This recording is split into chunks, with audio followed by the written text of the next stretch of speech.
vamos a ir a lo más importante, ya vamos a dar algunas definiciones, algunas propiedades y vamos a ir repasando. A ver, cuando uno trabaja con probabilidades, los más frecuentes son los experimentos aleatorios de lanzamiento de dados y de monedas, ¿ya? Así que recordar que es súper importante contar el número de elementos del espacio muestral. Recuerden que el espacio muestral es el conjunto de resultados posibles. Cuando yo lanzo una moneda tengo cara y sello. Entonces, al lanzar una moneda, 2 elevado a 1 resultados posibles. Al lanzar 2 monedas, 2 elevado a 2 resultados posibles. Al lanzar 3 monedas, 2 elevado a 3 resultados posibles. Al lanzar n monedas, 2 elevado a n resultados posibles. Si lanzamos un dado, tenemos 6 resultados posibles. Si lanzamos 2 dados, 6 elevado a 2 resultados posibles. Si lanzamos n dados, 6 elevado a n resultados posibles. Y si lanzamos un dado y una moneda, tenemos 6 del dado, 2 de la moneda, 12 resultados posibles.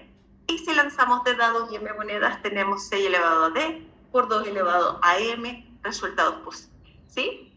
Ahora, cuando ustedes trabajan calculando una probabilidad, son siempre un cociente entre casos favorables partidos por casos totales. ¿Ya? Ahora, tenemos aquí, al lanzar 2 dados, estos son dados comunes y corrientes, dice cuál es la probabilidad de obtener 2 números iguales. Consideramos casos favorables y luego los casos totales, que en este caso son 6 elevado a 2, que son 36. Entonces tenemos 6 casos favorables de tener 2 números iguales y el total de casos son 36. Si ustedes lo simplifican ahí, les daría un sexto, ¿ya? Pero no tenemos que olvidar que es muy frecuente el ejercicio con dados y monedas cargadas, ¿ya? El dado está cargado de tal forma que la probabilidad de que salga un divisor de 6 es el doble de la probabilidad de que salga otro número. Ojo, cuando el dado está cargado o la moneda está cargada, ya las probabilidades se desvirtúan, es decir, ya la probabilidad de cada cara en el dado ya no es un sexto y en la moneda ya no va a ser un medio para cada cara, ¿ya? Entonces, en este caso tienen que trabajar con incógnitas. Como dice que la probabilidad de que salga un divisor de 6, es decir, 1, 2, 3 o 6, es el doble de la probabilidad de que salga otro número como el 4 y el 5, como yo no conozco la probabilidad de que salga el 4 y el 5 porque ya no es un sexto porque este dado está cargado, le llamo X y las otras van a ser el doble, porque eso dice, que salga un divisor de 6 es el doble de que salga otro número.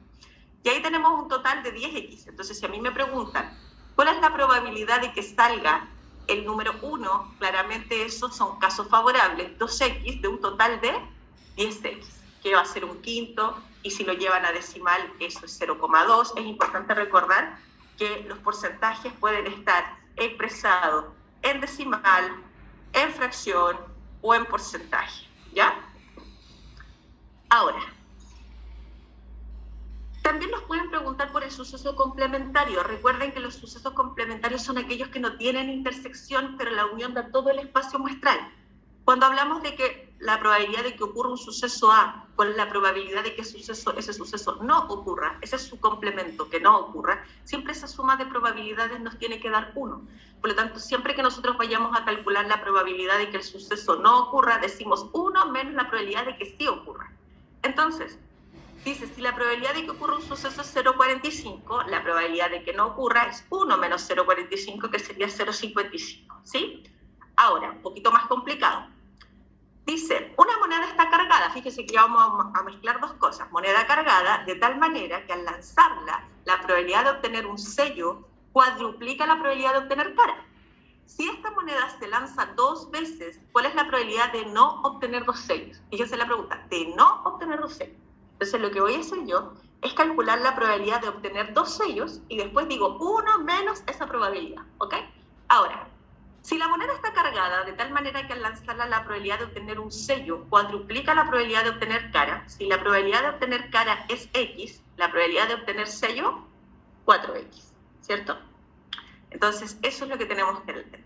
Primero, esa relación, ¿ya? La probabilidad de obtener sello cuadruplica la probabilidad de obtener cara, y eso lo marcamos con una X. Por lo tanto, si yo quiero calcular la probabilidad de obtener sello, yo digo 4X de un total de 5X, 4 quintos. Probabilidad de obtener cara, X de un total de 5X, ¿sí? Ahora, vamos a calcular la probabilidad de obtener 2 sellos, porque la pregunta dice de no obtener 2 sellos, entonces después voy a calcular el complemento, ya. ¿Qué significa probabilidad de obtener 2 sellos? Que yo cuando lance la moneda me salga sello en la primera y sello en la segunda, ¿cierto? Ya, sello en la primera, 4 quintos. Y la I, ¿qué significa? Que vamos a multiplicar. Sello en la primera, sello en la segunda. Y eso nos va a quedar 16 partido en 25. Y por lo tanto, la probabilidad de no obtener 2 sellos, fíjense en la pregunta, ¿cómo la calculamos? 1 menos eso, ¿sí? Y ahí tenemos 25 menos 16 al hacer la resta, que nos va a quedar 9 partido en 25, hola.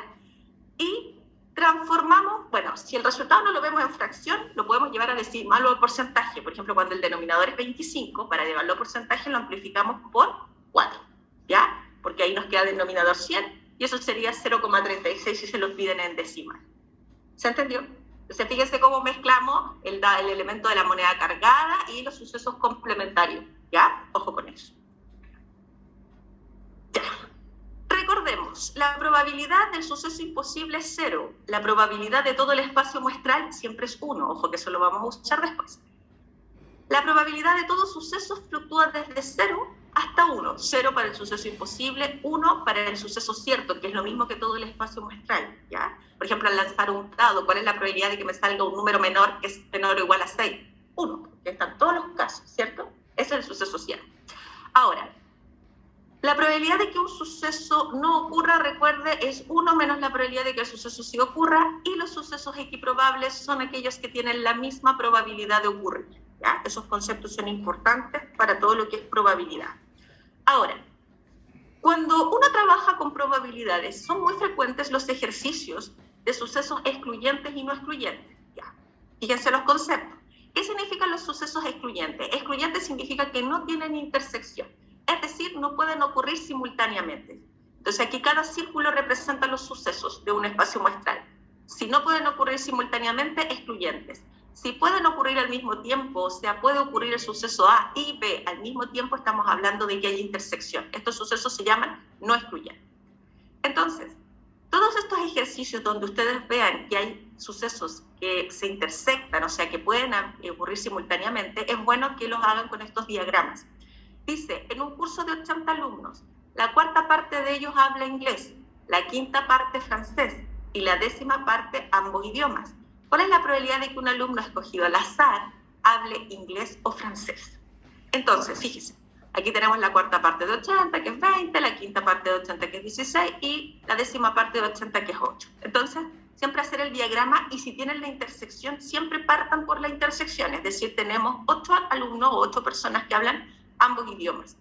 Tenemos en total 16 que hablan francés. Como ya tenemos 8 aquí, para contabilizar todos los que hablan francés, nos faltarían 8, que son los que hablan solo francés, ¿ya? Ahí tenemos los 16. Y luego, todos los que hablan inglés son 20. Como aquí ya tenemos 8, los que hablan solo inglés deberían ser 12.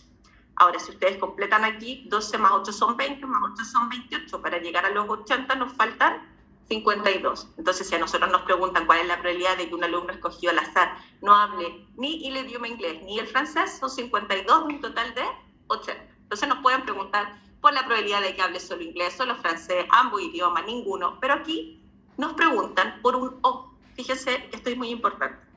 Cuando nos preguntan por la probabilidad de que hable inglés o francés, yo tengo que ponerme en todos los casos.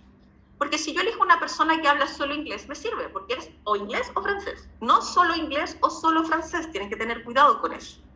Entonces, que hable solo inglés son 12 de un total de 80. Que hable solo francés, en este caso 8 de 80, y que hable ambos idiomas, que también me serviría, 8 de 80. Entonces, si sumamos 28 de 80, podemos simplificar por 4, y ahí tenemos 0,35, ¿ya? Ahora, también podemos enfrentar este ejercicio desde otro punto de vista. Fíjese que si usted no tuviera, por ejemplo, la posibilidad de calcular los que hablan solo inglés o solo francés y solamente tuvieran estos datos, imagínense que tuvieran esos datos y no pudieran calcular eso por X razón, porque a veces se los van con letra o a veces se los complican.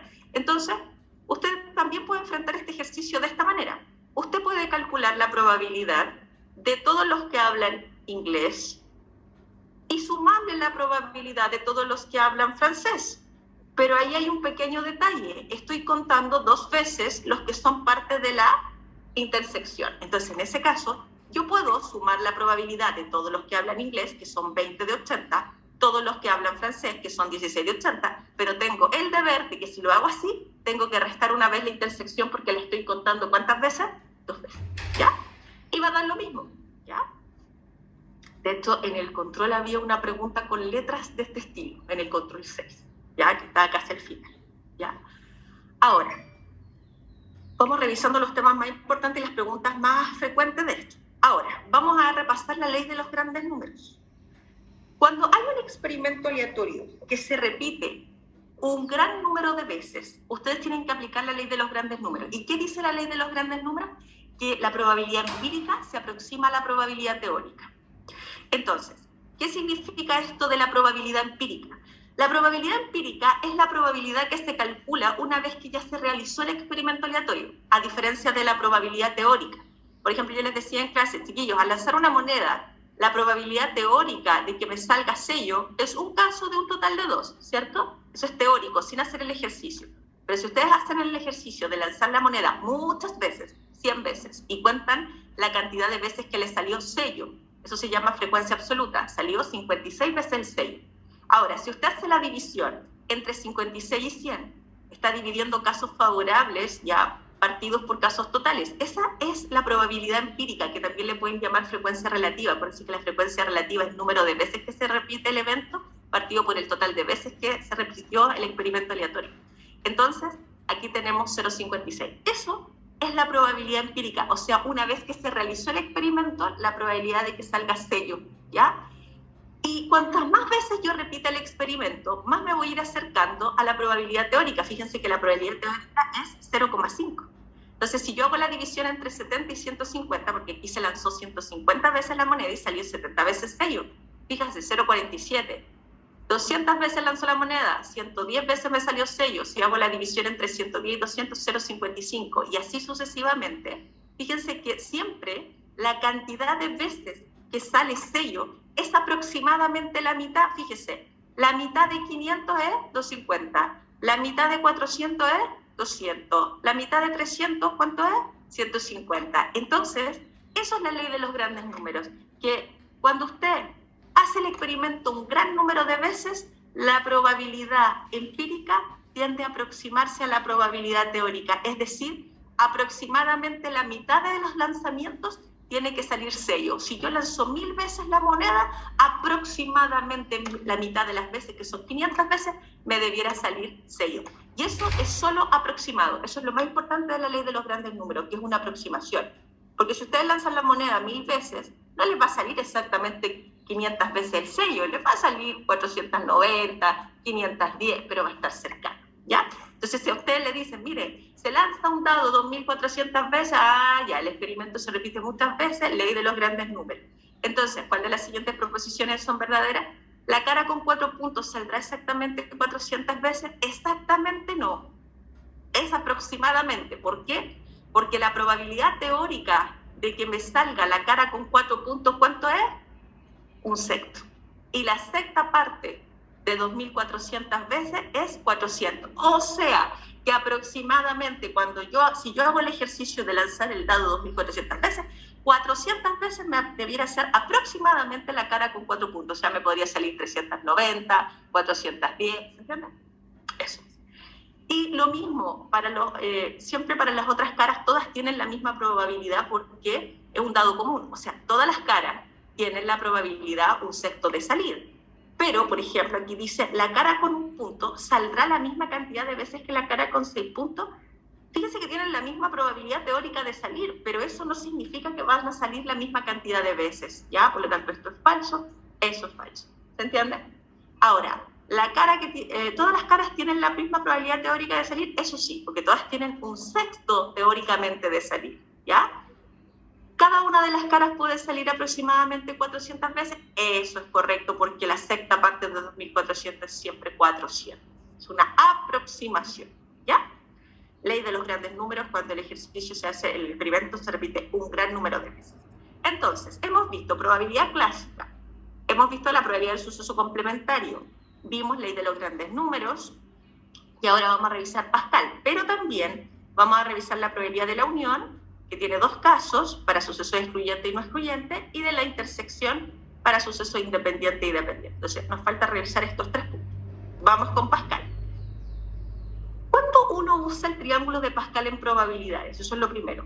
Lo utiliza cuando tiene un experimento aleatorio que es dicotómico, que tiene dos resultados posibles y ese experimento se repite varias veces. Por ejemplo, lanzamiento de dados, lanzamiento de monedas, cara o sello, ¿cierto?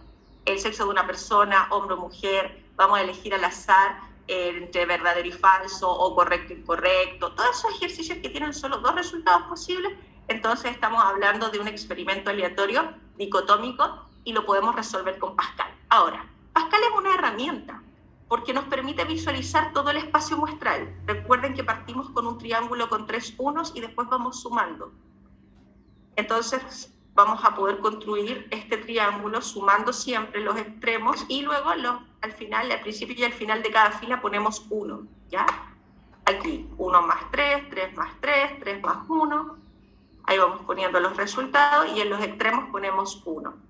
Acá lo mismo, 1 más 4, 4 más 6, 6 más 4, 4 más 1. Ahí está. Y así podemos seguir infinitas veces. Ahora, ¿qué pasa? Tenemos dos resultados posibles. Cara, acompañando los 1, sello en el caso del lanzamiento de la moneda, claro. Ahora, entre medio todas las combinaciones de caras y sello. Cuidado, no es necesario que completen todo el triángulo. Yo lo voy a completar aquí para que ustedes lo visualicen de manera general, pero después tienen que llenar solo una fila, ¿ya? Entonces, repito, acompañando a los unos, cara. Acompañando a los otros unos, sello. Entre medio todas las combinaciones de caras y sellos posibles. Y vamos, 1, 2, 3, 4, 5. Fíjense que son números correlativos. Ahora, este 1 que está arriba siempre se deja fuera, ¿ya? Se pone desde aquí hacia abajo. Ahora, ¿qué significa este 1? Una cara. ¿Qué significa esto? 2 caras, 3 caras, 4 caras, 5 caras, ¿ya? Y luego, lo mismo acá, 1, 2, 3, 4, 5.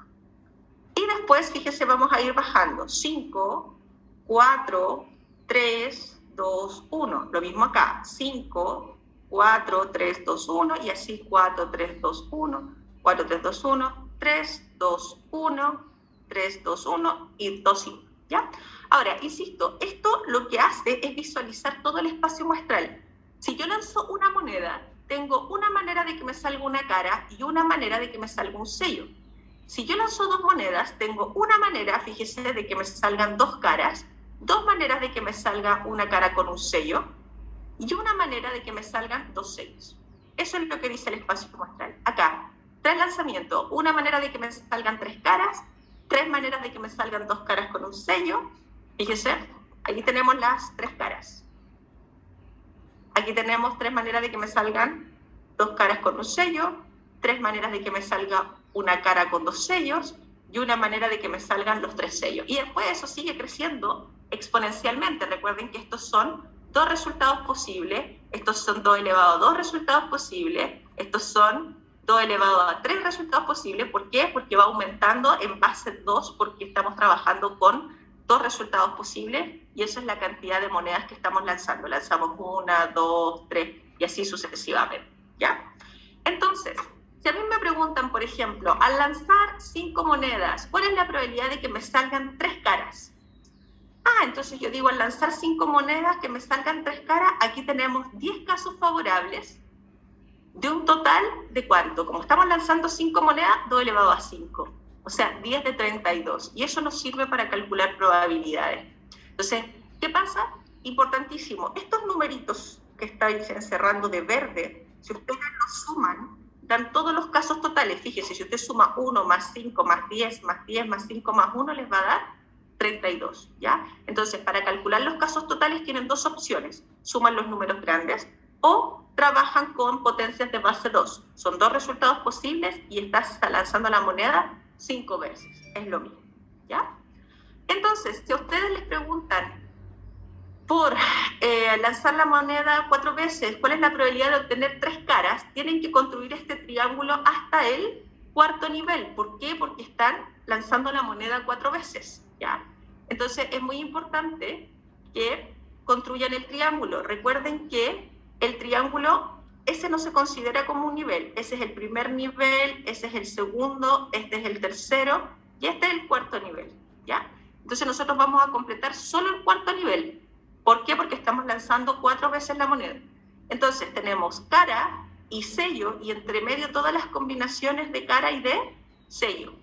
Y arriba ponemos un numerito. Si estamos en el cuarto nivel, partimos con 4, luego 3, luego 2, luego 1. 4, 3, 2, 1. ¿Se entiende? Si a mí me preguntan la probabilidad de obtener exactamente 3 caras, ¿dónde están las 3 caras? Aquí.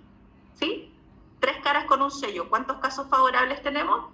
4. 4 de un total de ¿cuánto? De 2 elevado a 4. 4 partido en 16, que es lo mismo que decir un punto. ¿Ya? Entonces, el triángulo de Pascal se utiliza cuando tenemos experimentos aleatorios que tienen dos resultados posibles y ese experimento se repite varias veces.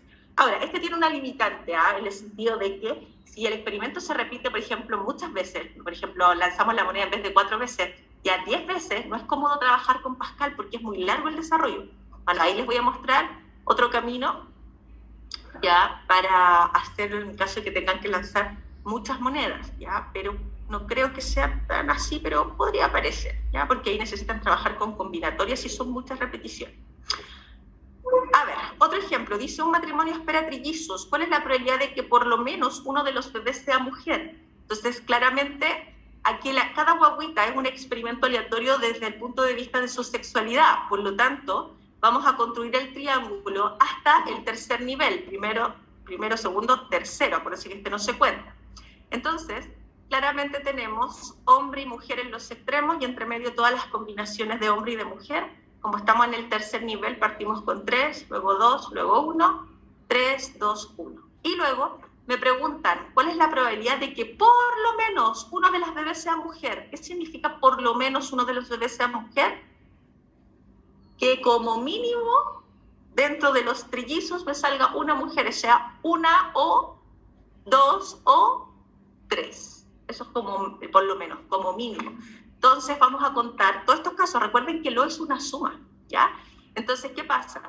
Aquí tenemos casos de una mujer, 2 mujeres, 3 mujeres. Entonces, ¿cuántos casos totales tenemos? 7. ¿De un total de cuánto? De 2 elevado a 3, que son 8. ¿Sí? Vamos acá. Aquí yo ya les construí el triángulo. Fíjense que aquí dice lanzar 6 monedas. La probabilidad de obtener 5 caras. Y aquí ya se pone latero, porque imagínense, el triángulo está al sexto nivel y 5 caras aquí están. Entonces hay algunos que dicen, profe, ¿podemos evitar tener que construir el triángulo? Sí. Podemos evitarlo porque podemos trabajar con combinatorias, pero pongan atención, aquí son 6 casos favorables de que me salgan 5 caras, porque aquí hay 5 caras con un sello, de un total de 2 elevado a 6, porque estamos lanzando la moneda 6 veces. Entonces la probabilidad de que me salgan 5 caras con Pascal sería 6 de 64, ¿cierto? Ya. Ahora, si yo no quiero construir el triángulo, ¿cómo lo puedo hacer? Con análisis combinatorio. Recuerden que una probabilidad son siempre casos favorables divididos por casos totales. Los casos totales siempre los vamos a calcular de esa manera. Si yo lanzo 10 monedas, el resultado es 2 elevado a 10, el caso total. Entonces aquí como estamos calculando una probabilidad, lo que nos faltan son los casos favorables, porque Pascal lo que nos ayuda a contar son los casos favorables, ¿ya? ¿Cómo lo hacemos si no queremos Pascal? Con combinatorio. Cuando yo lanzo 6 monedas, ¿yo qué necesito? Al lanzar las 6 monedas, yo quiero que en 5 de ellas, me da lo mismo el orden en que aparezcan, haya caras, 5 caras. Entonces, estos son casos favorables, combinatoria de 6 sobre 5. Entonces, si yo quiero calcular cuántos casos favorables hay, hago una combinatoria. Acuérdense que el cálculo de la combinatoria es así, pues, si no se acuerdan de la fórmula, ahí sí que estamos fritos. Entonces, ahí tenemos la fórmula. Entonces yo digo, voy a calcular esa combinatoria dividiendo casos favorables partidos por casos totales, que ya sabemos que todo elevado a 6. Entonces, la combinatoria con la fórmula 6 factorial partido por 6 menos 5 factorial por 5 factorial. 6 menos 5 es 1. El 6 factorial, que es lo que es 6 factorial, es 6 por 5 por 4 por 3 por 2 por 1, pero lo voy a dejar desarrollado hasta el 5 factorial con el objetivo de simplificar. Y 6 dividido en 1 factorial, que es 1, me va a quedar 6. Y finalmente, fíjense que me va a quedar exactamente el mismo resultado que teníamos con el triángulo de Pascal. Claro, aquí hay que saberse la fórmula de la combinatoria. Entonces, si usted quiere hacerle el quite a Pascal, lo puede hacer con combinatoria. ¿Se entiende? Eso es.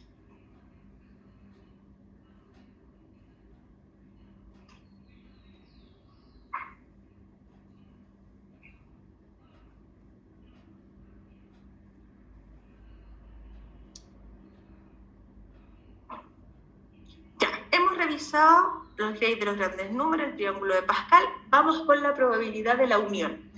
Cuando ustedes les pregunten por una O, recuerden que la O es una unión y eso se traduce en una suma de probabilidades. Pero cuando tienen sucesos excluyentes, fíjense que los sucesos excluyentes son sucesos que no tienen intersección. Ese es el caso de los sucesos excluyentes. Si ustedes tienen sucesos excluyentes, lo único que tienen que hacer es simplemente sumar las probabilidades, ¿ya? No es más que eso, suma de probabilidades. Pero si tienen sucesos que sí pueden ocurrir al mismo tiempo, ya lo habíamos visto, tenemos que sumar las probabilidades y luego restar la intersección, porque la intersección la vamos a estar contando 2 veces, ¿ya? El único tema que tenemos que saber es distinguir entre qué tipo de suceso es, si son excluyentes o no excluyentes. Recuerden que excluyentes son aquellos que no van a ocurrir al mismo tiempo y los no excluyentes son los que sí pueden ocurrir al mismo tiempo. Y por último, después vamos a ver la intersección, que es cuando nos preguntan por una I. Ocurre esto y lo otro simultáneamente. Ya en ese caso vamos a tener que identificar entre sucesos independientes y dependientes. ¿Ya? Vamos con la probabilidad de la unión primero. Aquí tenemos sucesos que sí tienen intersección, es decir, pueden ocurrir simultáneamente. Dice, en una urna hay 20 fichas numeradas del 1 al 20. Si se saca una al azar, ¿cuál es la probabilidad de que sea par o múltiplo del 3? Fíjense que aquí claramente tenemos sucesos con intersección. Yo sé que del 1 al 20, la mitad de esos números es par, la otra mitad es impar. Por lo tanto, claramente, si a mí me preguntan probabilidad de que sea par o múltiplo del 3, voy a sumar esas probabilidades, pero tengo que restar la intersección porque la voy a estar contando 2 veces. Entonces, probabilidad de que sea par, 10 de 20, múltiplo del 3, 6 de 20, y después resto la probabilidad de la intersección, que son 3 números de un total de 20 que son pares y al mismo tiempo múltiplo del 3. Recuerden que esa es una intersección y eso se traduce como una I, ¿ya? Entonces, ahí 10 más 6, 16, menos 3, 13 de 20. Eso es, ¿ya? Entonces, ahí tenemos sucesos que sí pueden ocurrir al mismo tiempo. Siempre que hay una O, tenemos que preguntarnos eso. Fíjese. La siguiente tabla muestra la distribución por electivo y sexo de los alumnos de cuarto medio, de un liceo. Si se escoge un alumno al azar, ¿cuál es la probabilidad de que sea hombre o pertenezca al plano humanista? Claramente, fíjese, vamos a calcular humanistas, biólogos y físicos, y hacia el lado vamos a sumar hombres y mujeres. Claramente aquí, cuando me preguntan cuál es la probabilidad de que sea hombre o persona humanista, hay hombres que al mismo tiempo son humanistas, entonces hay intersección. Sumamos la probabilidad de que sea hombre, más la probabilidad de que sea una persona humanista, pero claramente aquí vamos a estar contando 2 veces eso. Fíjese que aquí lo estamos contando dentro de los hombres, que son 40, y las personas humanistas son 25. Entonces, vamos a sumar la probabilidad de que sea hombre, que sería 40 de un total de 80. Después vamos a contar las personas que son humanistas, que son 25 de 80, pero no tenemos que perder de vista que ahí siempre estamos contando 2 veces estos que están aquí, ¿cierto? Por lo tanto, 10 de 80, porque esos son las personas hombres que al mismo tiempo son humanistas. Y ahí nos va a dar 55 de 80 y ahí tenemos calculada la probabilidad, ¿sí? ¿Ya? Entonces eso es un O de sucesos que sí pueden ocurrir al mismo tiempo, que tienen intersección. Ahora, cuando estamos en presencia de un O, también puede ocurrir que los sucesos no tengan intersección. Al extraer una de las 52 cartas de naipe inglés, ¿cuál es la probabilidad de que la carta extraída sea as o rey? Aquí es imposible que una carta sea as y rey al mismo tiempo, porque no existe esa carta. Por lo tanto, sumamos las probabilidades de que sea as, que son 4 de 52, más rey, que va a ser 8 de 52. ¿Ya? Y luego otro ejemplo, último aquí. Un poquito más complicado, mire. Dice, en una caja de juegos de salón hay dados blancos, verdes y rojos. Solo dados blancos, verdes y rojos. Si la probabilidad de sacar de la caja al azar un dado verde 0,2, vamos a ir marcando eso, ¿eh? Toda la información. Ya, dado verde 0,2. Sacar un dado rojo o verde 0,5. Y me preguntan cuál es la probabilidad de que al extraer de la caja un dado, este sea blanco o rojo. Ya. Primera cosa, fíjense que este es un O. De sucesos que pueden ocurrir al mismo tiempo, yo puedo sacar un dado y me puede salir rojo y verde al mismo tiempo. No, excluyente. Entonces, esos son sumas de probabilidad. CO se traduce como una suma. Por lo tanto, la probabilidad de que sea verde ya la conocemos, es 0,2. Y eso implica que yo ya conozco la probabilidad de que sea rojo, que va a ser 0,3. Ya. Estamos bien, vamos bien porque ya tengo la del rojo. Acuérdense que a mí me están preguntando por la probabilidad de que sea blanco o rojo. Entonces, tengo que sumar la probabilidad de que sea blanco con la probabilidad de que sea rojo, porque es imposible que estos sucesos ocurran al mismo tiempo. O es blanco o es rojo, porque no hay blanco y rojo al mismo tiempo. Ya conozco la probabilidad de que sea rojo. Me falta la del blanco. ¿Cómo la saco? Resulta que en la caja solo hay dados blancos, verdes y rojos. Por lo tanto, la suma de todas estas probabilidades es 1. Y eso no se los van a decir. A ustedes se les tiene que ocurrir, ¿sí? Entonces, ponemos probabilidad de que sea verde 0,2, rojo 0,3 y con eso despejamos y tenemos la probabilidad de que sea blanco 0,5. Listo. Entonces, la probabilidad de que sea blanco o rojo es 0,5, que es blanco, y rojo 0,3. ¿Se entiende? Eso es. Y ahí tenemos 0,8, que es el 80%, como lo quieran poner, de acuerdo a cómo está en la alternativa, ¿ya? O sea, acuérdense que eso puede estar así, puede estar simplificado, puede estar así, al simplificar por 2, 4, 15. Entonces tienen que acomodar el resultado como está en la alternativa, ¿ya? Seguimos. Última parte de esto de probabilidades, la I.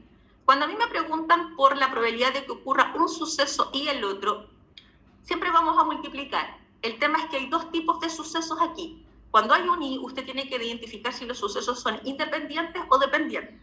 ¿Qué significa sucesos independientes? Que la ocurrencia o no ocurrencia del primer suceso no altera en nada la ocurrencia o no ocurrencia del segundo. Entonces, dice, en una caja hay 4 bolitas negras y 2 bolitas blancas. Al sacar 2 bolitas con reposición de la primera, ¿cuál es la probabilidad de que ambas sean negras? Ya. Entonces, ¿qué significa ambas negras? Negra la primera y negra la segunda. Ese es un I, simultáneo, esto y eso. Ahora, ¿qué pasa? Dice aquí que es con reposición.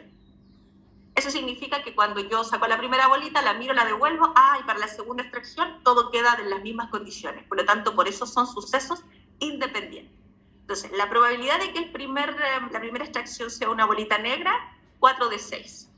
Y la segunda negra, 4 de 6 también, porque estoy devolviendo la bolita a la caja y estoy dejando todo en las mismas condiciones que inicialmente. Y ahí tenemos que al simplificar, nos queda 2 tercios por 2 tercios, que es 4 números, ¿sí? Acá, la probabilidad de que un basquetbolista acierte en el cesto es de 1/4. ¿Cuál es la probabilidad de no acertar en 2 tiros seguidos? ¿Qué significa no acertar en 2 tiros seguidos? No acierto en el primero ni tampoco en el segundo. Entonces, si encestar tiene probabilidad 1/4, no encestar 3/4, ¿cierto? Entonces, la probabilidad de no acertar en el primero, 3/4. Ahora, que yo le achunte o no le achunte, ¿tiene que ver con lo que va a ocurrir en el segundo lanzamiento? Nada, ¿ya? Por lo tanto, no influye, son sucesos independientes. Entonces, ahí tenemos 3/4 para el segundo y ahí nos va a quedar 9 partido en 16, ¿ya? Ahora, vamos a hacer la diferencia con los sucesos dependientes. Miren, cuando los sucesos son dependientes, la ocurrencia o no ocurrencia del primero influye sobre la ocurrencia o no ocurrencia del segundo. Entonces, este es un I. Fíjese que igual vamos a multiplicar, pero esto, la probabilidad de que ocurra el suceso A y B para sucesos dependientes, se multiplica la probabilidad del suceso A por la probabilidad del suceso B, dado que el suceso A ya ocurrió y afectó la segunda probabilidad. Ejemplo, si se saca desde una caja que contiene 9 esferas numeradas del 1 al 9, 2 de estas esferas, una tras otra, sin reposición, ojo, sin reposición, ¿cuál es la probabilidad de que ambas indiquen un número impar? Entonces, claramente tenemos ahí 1, 2, 3, 4, 5 impares. Entonces, que sean ambas impares, impar la primera e impar la segunda, ¿ya? Entonces, eso significa impar la primera, 5 de un total de 9.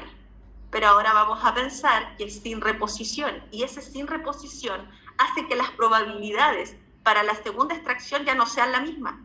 Por lo tanto, ya no voy a tener 9 bolitas a mi disposición, voy a tener 8, y la probabilidad de que la segunda sea impar, dado que la primera ya salió un impar, ¿cuánto sería?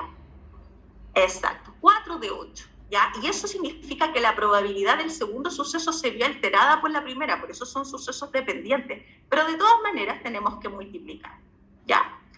Y ahí, como al simplificar nos da 1 medio, al multiplicar nos va a quedar 5/18. Ya, entonces, ahora vamos a hacer un repaso de análisis combinatorio, porque entre probabilidad y combinatorio son como 8 preguntas, ¿ya? Vamos. Entonces, repasando los elementos más importantes, chiquillos.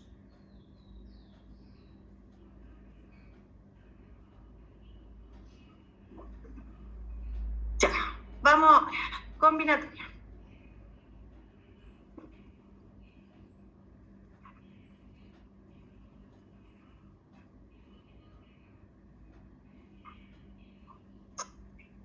Ya, a ver. Poner atención aquí. Cuando hablamos de análisis combinatorio, el objetivo del análisis combinatorio es ver todas las diferentes maneras que podemos ordenar los elementos dentro de un grupo. Las técnicas básicas de conteo son el principio aditivo y el principio multiplicativo. Ustedes ya saben que cuando hay un O sumamos y cuando hay un I multiplicamos. Entonces, cuando tenemos dos sucesos, ¿ya? Entonces, uno puede ocurrir de A maneras diferentes y otro de B maneras diferentes. Si los sucesos no ocurren de manera simultánea, o sea, ocurre uno o el otro, sumamos. Y si ocurren de manera simultánea, es decir, ocurre uno y el otro al mismo tiempo, multiplicamos. Entonces dice, si Francisco dispone de 4 camisas diferentes y 6 corbatas también diferentes, ¿de cuántas maneras se puede poner una camisa y una corbata? Entonces, como esto es simultáneo, tienen que mezclar los dos elementos, camisa y corbata, vamos a multiplicar. Tenemos 24 maneras diferentes de que se ponga camisa y corbata. Ahora, si Pedro dispone de 5 lápices pasta, 4 de tinta, 3 de grafito, ¿de cuántas maneras diferentes puede elegir un lápiz para hacer una tarea? Claramente no puede tomar todos los lápices para escribir la tarea, ¿es cierto? Tiene que elegir uno, o cualquiera de los pasta, cualquiera de los de tinta, o cualquiera de los grafitos, y eso significa sumar, principio aditivo, ¿ya? Ahora, también pueden haber ejercicios que mezclen ambos. Dice, en un local de comida, Patricia puede armar un combo que consiste en escoger una de 5 hamburguesas distintas, con una bebida entre 4 sabores distintos, o bien un jugo entre 2 sabores distintos, y todo esto acompañado de papas fritas. Ya, ¿cuántos combos distintos puede armar? Entonces, claramente, esto es hamburguesas y algo para tomar y las papas fritas que van por obligación al final. Entonces, ¿qué pasa? La elección de la bebida puede ser bebida o jugo. Entonces, ahí hay un no. Entonces, si tenemos para las hamburguesas, tenemos 5 hamburguesas distintas, tenemos 5 opciones de hamburguesas que se van a mezclar con todas las opciones para tomar. Pero las opciones de tomar son 2. Puedo elegir bebida entre 4 sabores o jugo entre 2 sabores. Y las papas fritas es una única opción que hay, por lo tanto multiplicamos ahí por 1. Entonces ahí tenemos un total de 30 maneras distintas de escoger este combo, ya con todas esas combinaciones y opciones que nos ofrecen. Entonces, luego de esto vienen las técnicas de conteo más avanzadas, que son, en este caso, variaciones, combinaciones y permutaciones. ¿Qué pasa? Todas ellas se basan en las técnicas de conteo elementales, como las técnicas de principio aditivo y multiplicativo. Se usa mucho más el multiplicativo, pero también cuando hay un O siempre vamos a tener que sumar, ¿ya? Ahora, las permutaciones tienen de 3 tipos, ¿ya? Simple, que es sin repetición, con repetición de elementos, y circular. En las permutaciones se usan todos los elementos, todos, y interesa el orden. En las variaciones también interesa el orden, pero ya no se usan todos los elementos. Esa es la diferencia. Y las combinaciones son de 2 tipos, con y sin repetición, igual que las variaciones, con y sin repetición. Pero en las combinaciones, la gran característica es que ya no interesa el orden. Por lo tanto, si ustedes logran identificar si no interesa el orden, siempre va a ser una combinación. Y lo único que tienen que preguntarse después es si se pueden o no se pueden repetir los elementos. Por lo tanto, en todos los ejercicios de análisis combinatorio, ustedes tienen que hacerse preguntas. ¿Voy a usar o no voy a usar todos los elementos? ¿Importa o no importa el orden? ¿Es con o sin repetición de elementos? Esas son las 3 preguntas fundamentales, ¿ya? Vamos a repasar permutaciones. Cuando yo trabajo con permutaciones, voy a usar todos los elementos, importa el orden, y hay tres tipos. Permutación sin repetición, que es la permutación de n elementos, n factorial, permutación circular, n-1 factorial, y con elementos repetidos. Vamos a ver ejemplos para cada uno de ellos. Ahora, si ustedes me preguntan, lo más factible es que les pregunten por este tipo de permutaciones que se pueden trabajar con casillero, ¿ya? Las otras, estas dos, no se pueden trabajar con casillero. Entonces, vamos a la permutación con elementos distintos, sin elementos repetidos. Dice, el número de ordenaciones en fila. Cuando yo voy a poner elementos en fila y no hay ningún elemento repetido, es una permutación simple. Dice, ¿de cuántas maneras se pueden ubicar 5 autos en fila? Todos los autos son distintos, aunque sea tienen la patente distinta. Por lo tanto, tenemos 5 autos para poner en la primera posición. Y si dejo un auto ahí, para el siguiente me quedan 4. Si dejo un auto ahí, para el siguiente me quedan 3. Después 2, después 1. Eso es 5 factorial, que son 120 maneras solo de poner 5 autos en fila. Por eso es tan importante la técnica de conteo, porque si yo estuviera tratando de imaginar todas las combinaciones, termino agotada y me puedo equivocar, ¿ok? Entonces es una técnica de conteo eficiente. Dice, ¿de cuántas maneras se pueden ubicar 4 personas en fila? Son 4 personas distintas, por muy mellizos que sean, alguna diferencia van a tener, por lo menos en la huella digital. Entonces, aquí tenemos 4 opciones para la primera persona, dejo una ahí, luego 3 opciones para llenar el segundo casillero, dejo una persona acá, entonces para la siguiente me quedan 2, y al final 1. Eso es 4 factorial, que son 24 maneras diferentes de poner 4 personas en fila, ¿ya? Entonces, fíjense en algo importante, la permutación de n elementos, por ejemplo, si yo les pongo permutación de 4 elementos, ¿eso qué es lo que es? 4 factorial, y eso se transforma en 24 porque es 4 por 3 por 2 por 1. Por eso la permutación dice de n elementos es igual a n factorial. Si a mí me ponen una permutación de 5 elementos, ¿eso qué es lo que es? 5 factorial, ¿ya? Pero eso es para permutación sin elementos repetidos, ¿ya? Y los vamos a poner en fila, todos los elementos, eso es súper importante. Ya. Permutación con elementos repetidos. Aquí ya no podemos usar los casilleros porque no nos va a funcionar, porque hay elementos que se repiten. Por ejemplo, ¿cuántas palabras con o sin sentido se pueden formar con todas las letras de la palabra elemento? A ver, primero, interesa el orden. ¿Por qué interesa el orden? Porque si yo cambio una letra de posición, genero una palabra nueva. Entonces, claramente, el orden interesa. Y se cuenta como un elemento nuevo porque es una palabra diferente. Entonces, para poder trabajar aquí necesitamos las fórmulas. Vamos a contar todas las letras que hay. Tenemos 1, 2, 3, 4, 5, 6, 7, 8 letras, ¿ya? Y lo vamos a expresar como 8 factorial dividido por la cantidad en factorial de veces que se repita cada letra. Por ejemplo, la letra E, déjenme borrar ahí, la letra E se repite 3 veces. La letra L se repite una vez. La E ya la conté, la M una vez, la E ya la conté, la N una vez, la T una vez y la O una vez. Entonces, estos 1 factorial me dan lo mismo porque son 1. Y cuando uno multiplica por 1, la cosa queda igual, ¿cierto? Luego, el 8 factorial lo puedo desarrollar hasta el 3 factorial y simplificar. Y ahí me queda 8 por 7 por 6 por 5 por 4 y al calcular eso me dan 6.720 palabras distintas que se pueden formar, ¿ya? Lo mismo acá. ¿Cuántas palabras con o sin sentido se pueden formar con todas las letras de la palabra matemática? Lo mismo, hay 1, 2, 3, 4, 5, 6, 7, 8, 9, 10 letras, pero no son todas distintas. Si fueran las letras distintas sería una permutación simple, pero como hay letras repetidas, decimos 10 factorial porque son 10 letras, la letra M se nos repite 2 veces, la letra A se nos repite 3 veces, la T se nos repite 2 veces, la E se nos repite una vez, la M ya la conté, la A ya la conté, la T una vez, la I una vez y la C una vez, ¿cierto?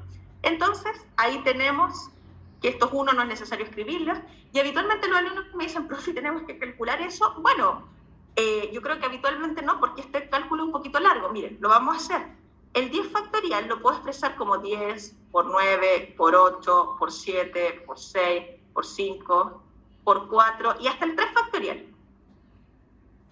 Y abajo tenemos 2 factorial, ojo que 2 factorial es 2, después tenemos 3 factorial, que es 3 factorial, lo vamos a dejar como 3 factorial, y el 2 factorial es 2. Usted puede simplificar ahí, ¿cierto? Y 2 por 2 es 4, puede simplificar ahí, pero ya hacer esa multiplicación, 10 por 9, por 8, por 7, por 6, es largo, ya, por lo tanto, ese tipo de multiplicaciones no creo que se las pongan en la prueba, por lo tanto, lo más probable es que el resultado quede expresado. ¿Se entiende? Ya, vamos con la permutación circular. Recuerden que la permutación circular es cuando no hay principio y no hay final, ¿ya? Entonces, es importante que cuando vamos a presentar personas en torno a una mesa, ¿ya?, siempre vamos a utilizar este concepto. ¿Y por qué -1? Porque hay un elemento que queda fijo.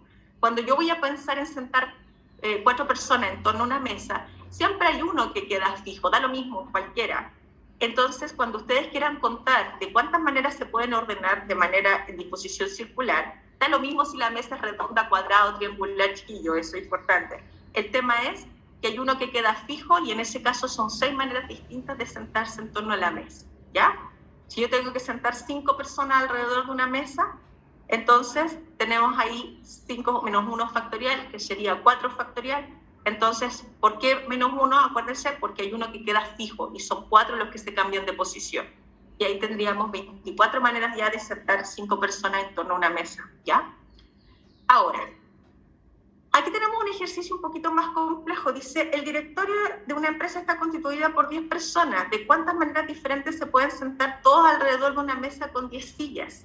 Si el presidente y el vicepresidente tienen que estar juntos. Entonces, cuando a mí me dicen que el presidente y el vicepresidente tienen que estar juntos, es como si estuvieran amarraditos. Entonces, yo tengo que pensar en que eso es como un solo elemento. Tengo 1, 2, 3, 4, 5, 6, 7, 8, 9 elementos que tengo que ordenar en torno a una mesa. Entonces, si yo los tengo que ordenar, son 9, donde hay uno que va a quedar fijo, cualquiera de ellos, y ahí son 8 factorial maneras de ordenarlos en torno a la mesa. Pero hay un detalle importante. Aquí puede estar el presidente y acá el vicepresidente, pero también entre ellos se pueden intercambiar de posición.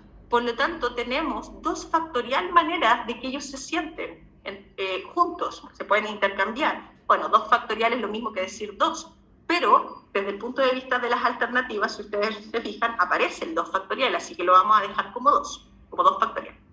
Y por lo tanto, para poder calcular el total de maneras que se pueden ordenar en torno a la mesa, multiplicamos las permutaciones circulares de estos 9 elementos por las permutaciones que se pueden hacer entre ellos, cambiándose de posición el presidente con el vicepresidente. Por eso la alternativa correcta es, ¿se entiende?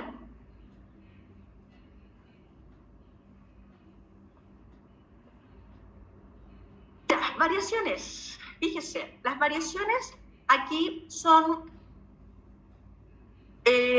técnicas de conteo donde interesa el orden, igual que en las permutaciones, pero la diferencia es que vamos a hacer grupos más pequeños. Miren, las fórmulas aquí no interesan tanto. Yo diría que la prueba va a estar con el énfasis en los casilleros. Para las variaciones, siempre trabajen con casilleros. Ahí vamos a ver las fórmulas. Dice, ¿cuántos números de 3 cifras distintas se pueden formar con los dígitos del 1 al 9? Entonces, cuando yo pienso en formar números con cifras distintas, es importante el orden, porque si yo tomo el 1, el 2 y el 3 y después cambio de posición las cifras, es otro número, por eso interesa el orden. Entonces, yo me tengo que dar cuenta que aquí interesa el orden, pero tengo 9 fichas o 9 números a mi disposición y las voy a ir agrupando de a 3. Entonces, aquí tenemos la unidad, la decena, la centena. ¿Cuántos números puedo poner aquí? Tengo 9 a mi disposición. Voy a dejar uno ahí. Como no se puede repetir porque dice cifras distintas, para la siguiente casillero, que son las decenas, me quedan 8 y después 7. Entonces, 9 por 8 por 7 sería mi respuesta, que son 504. Ahora, si usted lo hace con la fórmula, es lo mismo. Tiene 9 números donde elegir y usted va haciendo grupos de a 3 para ponerlos en fila.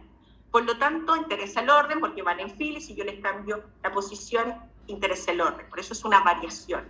Entonces, importante. Siempre en la variación interesa el orden y de los total de elementos que tengo voy haciendo grupos más pequeños. Entonces, tenemos ahí 9 factorial partido por 9 menos 3 factorial. Eso es 6 factorial. Y fíjese, el 9 factorial lo desarrollo hasta el 6 factorial y me da lo mismo que hicimos con los casilleros. Entonces, yo siempre recomiendo el trabajo con los casilleros porque es mucho más cómodo. ¿Ok? Ahora, dice, en un autobús hay disponibles solo 3 asientos y 7 personas están de pie. ¿De cuántas maneras distintas podrían ocupar estos asientos? Ya, entonces, tenemos 3 asientos, tengo 7 personas de pie. Aquí yo podría poner cualquiera de esas 7 personas. Después, cualquiera de las 6 y después cualquiera de las 5 que van quedando. 7 por 6 por 5, 210. Si lo veo con la fórmula, variación de 7 sobre 3, 7 factorial partido por 7 menos 3 factorial, y ese 4 factorial que está ahí, bueno, ese 7 factorial que está ahí lo vamos a desarrollar hasta el 4 factorial con el objetivo de simplificar. Y nos va a quedar lo mismo que arriba. ¿Todo bien? ¿Ya? Los casilleros son muy cómodos, ¿ya? Entonces, siempre los casilleros, de hecho, yo creo que como la prueba no está orientada mucho ni a los conocimientos, yo creo que vayan a fuerte esto con los casilleros. Ahora, dice, ¿cuántos números de 3 cifras se pueden formar con los dígitos del 1 al 9? Fíjense que ahora, aquí dice cuántos números de 3 cifras. No dice de cifras distintas, entonces se pueden repetir. Entonces, variación con repetición. ¿Por qué es una variación? Porque interesa el orden, ¿ya? Por ejemplo, yo puedo tomar el 1, el 3 y el 3, y si yo cambio de posición los números, genero otro número. Entonces interesa el orden, ¿ok? Y se pueden repetir. Entonces, casilleros nuevamente. ¿Qué pasa? Tengo 9 opciones para poner un número aquí. Pero aquí no dice fíjense, ¿cuántos números de 3 cifras? No dice de cifras distintas, entonces yo puedo pensar que pueden ser iguales. Por lo tanto, la misma cifra que puse acá puede volver a salir acá. ¿Cuántas opciones tenemos acá? 9 de nuevo. Y después, para el tercero, 9. Por lo tanto, sería 9 elevado a 3, que es 729. Y si ustedes se dan cuenta, la fórmula hace exactamente lo mismo. Ay, Eliel, me había hecho una pregunta. Lu, no me acuerdo con respecto a que después me voy a devolver contigo ya, Lu, respecto a esa pregunta, porque ya la leí recién, entonces puede ser de otro ejercicio, ¿ya? Entonces, respecto de la variación con repetición, es lo mismo. Fíjese que dice 9 sobre 3 y pone 9 elevado a 3. ¿Por qué? Porque es lo mismo que está haciendo con los casilleros, ¿ya? Ahora dice, si se lanza un dado común 3 veces consecutivas y en cada ocasión se anota el resultado, ¿cuántas combinaciones posibles se puede formar? Lo mismo, estamos lanzando un dado y en el primer dado me pueden salir 6 resultados, en el segundo 6, en el tercero 6. Eso es 6 elevado a 3, ¿ya? Entonces, esto es lo mismo que decir una variación de 6 sobre 3. Y eso me va a dar 216, ¿ya? Entonces, las variaciones las pueden trabajar, ya sea con o sin repetición, con casilleros. Es muy buena idea, ¿ya? Ahora, por último, combinaciones. La gracia de las combinaciones es que es fácil detectarlas porque no interesa el orden, ¿ya? De los elementos. Hay 2 tipos, combinación con y sin repetición. Ahora, importante que esta fórmula que está aquí no tiene para qué aprendérsela porque vamos a usar la misma que está arriba. De hecho, eso es lo mismo que está arriba, lo único que se ve distinto y se enreda, ¿ya? Entonces, dice, ¿cuántos saludos pueden intercambiar entre sí 4 amigos si cada uno solo saluda una vez a cada uno de los otros? El contexto manda, fíjense que aquí, el saludo, yo siempre les he dicho, el saludo es hacer un grupo. Cuando hacemos un grupo y no vamos a poner a las personas en fila, ni le vamos a dar un primer lugar, ni un segundo lugar, ni le vamos a dar una jerarquía de director, vicepresidente, no sé, no me interesa el orden, ¿ya? Entonces es importante que solo si yo voy a hacer un grupo donde voy a poner un lugar, fila, ahí me interesa el orden, ¿ya? Aquí no hay, es lo mismo, cuando dicen que unas personas, 2 personas se saludan, el saludo de C con D es lo mismo que el saludo de D con C, ¿ya? Entonces, importante que la idea no es contar uno por uno los saludos, aquí podemos hacerlo porque son poquitos, pero esto es una combinación de 4 sobre 2. ¿Por qué? Porque no interesa el orden en que se saluden y hagan los grupos. Siempre que hagamos grupos, ¿ya? Ahí no interesa el orden. Y esto es una combinación de 4 sobre 2. Y eso es 4 factorial partido por 4 menos 2 factorial por 2 factorial. Aquí no pueden trabajar con casilleros, ¿ya? Y luego restamos ahí, nos queda 2 factorial, desarrollamos el 4 factorial hasta el 2 factorial, simplificamos y ahí ya tenemos listo el ejercicio porque eso nos queda 12 partido en 2, que es 6, son 6 saludos posibles, ¿ya? Ahora, ojo con la notación, es mucho más frecuente en la prueba esa notación que esta, ¿ya? Entonces ustedes se van a, cuando aparezca esa notación así, eso es una combinación de 4 sobre 2, tienen que tener cuidado, ¿ya? Entonces, dice, en una caja hay 8 corbatas, ¿de cuántas formas se pueden escoger 5? En el fondo estoy haciendo grupos de 5, no me interesa el orden, por lo tanto, combinación de 8 sobre 5. 8 factorial, partido por 8 menos 5 factorial por 5. Y ojo, fíjese aquí, que me queda 3. 8 factorial lo desarrollo hasta el 5 factorial y luego simplificamos. Ahí tenemos 8 por 7 por 6 y acá 3 factorial 3 por 2 por 1 y simplificamos porque eso es 6 y ahí tenemos 56 maneras diferentes de hacer grupos de 5 coordenadas. ¿Ya? Aquí.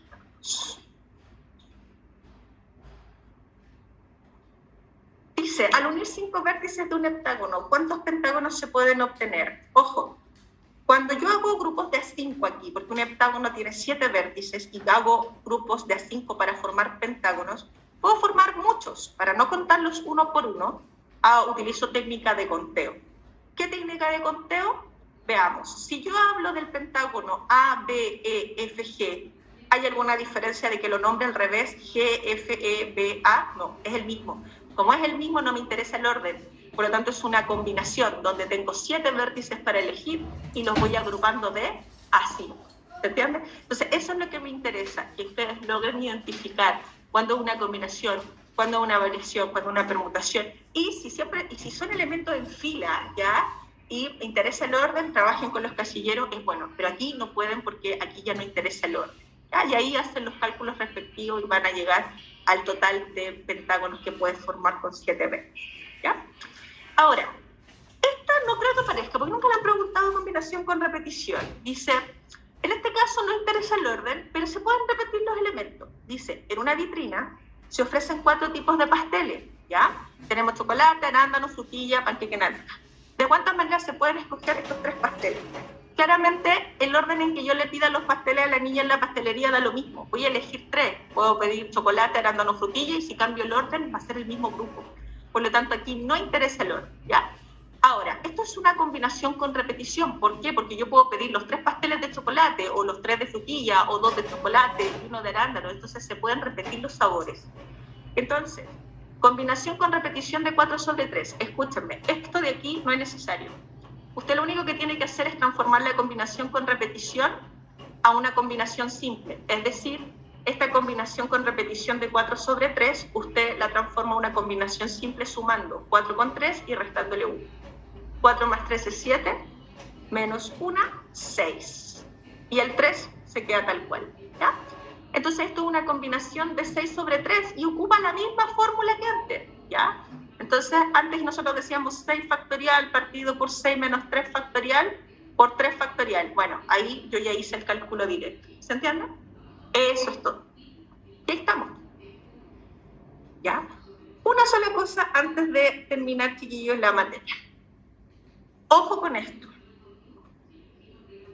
Una combinación por una permutación es una variación. Entonces, cuando ustedes resuelven un ejercicio y ven que es una variación, a veces ustedes insisten buscando el resultado como una variación, que es correcto, pero a veces se los ponen como una combinación por una permutación. De hecho, la fórmula de la combinación, miren, es una división entre una variación y una permutación. Fíjese que la fórmula de la variación de n sobre r, de n elementos sobre r, es n factorial partido por n menos r, y la permutación de r elementos es r factorial. Entonces, si esto está partido por 1 y usted multiplica extremos con extremos y medios con medios, le queda la fórmula de la combinación. Por eso la fórmula de la combinación es lo que es, ¿ya? Entonces, último ejercicio. Este es un poco más complicado. Dice, si en cada uno de los n casilleros del estante de una biblioteca solo se puede poner un libro, ¿ya?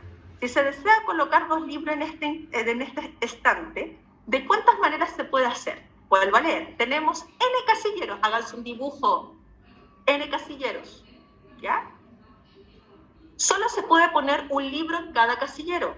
Si se desea colocar 2 libros en este estante, ¿ya? Con n mayor que 2, ¿de cuántas maneras se puede hacer? Si yo voy a poner 2 libros, lo que estoy haciendo es que tengo n espacios y los voy agrupando ¿de a cuánto? De a 2, porque tengo 2 libros. ¿Interesa el orden? Por ejemplo, si yo los pongo en esa posición, ¿es el mismo orden? No. Interesa el orden. ¿Qué es esto? Si tengo n elementos y los voy agrupando de a 2 en 2, variación, ¿cierto? Variación. ¿Qué había dicho combinación? ¿Por qué? Porque en la combinación no interesa el orden. Entonces, insisto, ese orden que yo te pongo ahí, fíjate, ese orden, ese es el primer orden. Va primero el rojo, en primer lugar el rojo, después el verde. Y después yo te los cambié, es otro orden, ¿cierto? Entonces, claramente, ese cambio de posición implica que hay otra forma de ordenarlos, ¿ok? Por lo tanto, es una variación. Entonces yo digo, a ver, entonces esto sería una variación donde tengo n espacios donde elegir y los voy agrupando de a cuántos, de a 2. Entonces los alumnos dicen, ya, y la profe dijo que había una fórmula, y como yo soy bueno para las fórmulas, me la aprendí. Y digo, n factorial partido por n menos 2 factorial. Y eso está increíble de bueno, pero yo miro la alternativa, bueno, ahí debería haber un por. Y chuta, no hay ninguna. A ver, y bueno, los que más manejan dicen, el n factorial yo lo puedo expresar como n por n menos 1 por n menos 2 factorial. Entonces puedo simplificar el n menos 2 ahí, por el factorial ahí. Y me queda n por n menos 1. Si yo miro qué hay ahí, y yo me empiezo a dar cuenta, fíjense, ¿esto qué es lo que es? Es la notación de una combinación. Entonces yo digo, oigan, aquí me están hablando de una combinación, y resulta que la profe me está diciendo que es una variación, por eso tú miras, pensaste una combinación. Porque la profesora acaba de decir que las variaciones se pueden expresar como una combinación por una permutación. Entonces, lo que hicieron aquí no fue expresarlo como una variación, lo expresaron como una combinación. Entonces, una combinación de n sobre 2 es lo mismo que, una variación de n sobre 2 es lo mismo que una combinación de n sobre 2 por una permutación de dos elementos. Y resulta que la combinación de n sobre 2 se escribe así, cambio de notación, y la permutación de dos elementos es 2 factorial. Y eso es, 2 factorial es 2, y eso corresponde a la alternativa A. Ese es el gran detalle. Cuidado, que la variación se la pueden expresar como una combinación por una permutación. Está disfrazado, pero es lo mismo. Y si alguien quiere saber por qué una combinación por una permutación es una variación, está explicado en el PPT del RAC. ¿Ya? Yo les doy un ejemplo. Ya, hasta ahí nomás. Porque lo demás, instrucciones varias. Chiquillos, día de la prueba. Dormir bien, de los días anteriores, dormir bien, tomar un desayuno que no sea ni excesivo ni muy poco, porque para que no les vaya a dar hambre, pues también si comen mucho les da sueño. Llevarse algo dulce, chiquitito, metido en un bolsillo, porque, por ejemplo, en mi chaqueta tengo un bolsillo chiquitito ahí, yo me echo un dulce o algo así. ¿Por qué? Porque en la prueba les van a quitar mochila, les van a quitar todo, ¿ya? Si usted tiene algo en su mochila, ahí quedó, ¿ya? Entonces, ¿qué pasa? Si les llega a dar hambre, tienen que tener como un chocolate o un dulce chiquitito que pueden echarse a la boca, porque cuando uno está pensando necesita glucosa, ¿ya? Y si uno tiene hambre o tiene sueño, las necesidades básicas interfieren absolutamente en nuestro rendimiento, ¿ya? Primera cosa. Segundo, llevar lápiz grafito y portaminas. ¿Por qué? Porque el lápiz grafito es para rellenar los óvalos en la hoja de respuesta. El portamina tiene una pinada más finita y eso nos permite administrar mejor el espacio cuando nosotros resolvemos. ¿Ya? Sobre todo cuando tenemos que rayar figuras, no tenemos que hacer una línea muy gruesa, porque de repente los alumnos terminan resolviendo el ejercicio en una esquinita y por desorden de repente se equivocan, ¿ya?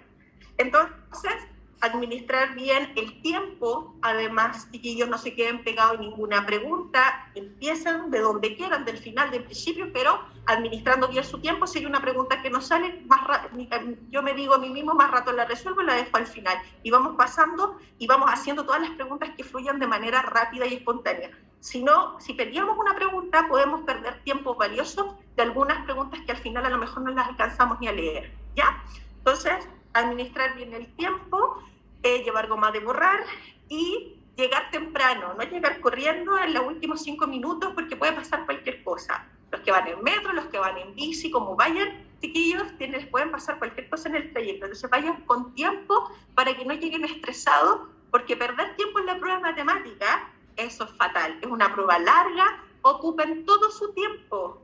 Si la prueba dura 2 horas 20, yo no quiero a nadie saliendo de la sala antes, ¿ya? Si usted ve que todo el curso sale, no se preocupe, a todo ello le fue mal.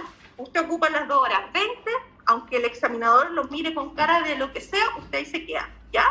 Y lo otro, no se fijen en los demás, ¿ya? Tal como les dije, puede ser que el de al lado, usted va en la pregunta 15 y el de al lado va en la pregunta 40, da lo mismo, ¿ya? ustedes tienen que centrarse en su prueba. No saben, el de al lado a lo mejor la está tirando el chute, ¿ya? Entonces es súper importante que da lo mismo lo que pasa alrededor de ustedes. Ustedes concentrados en lo que ustedes saben, en su prueba, y lo demás, maní, ¿ya?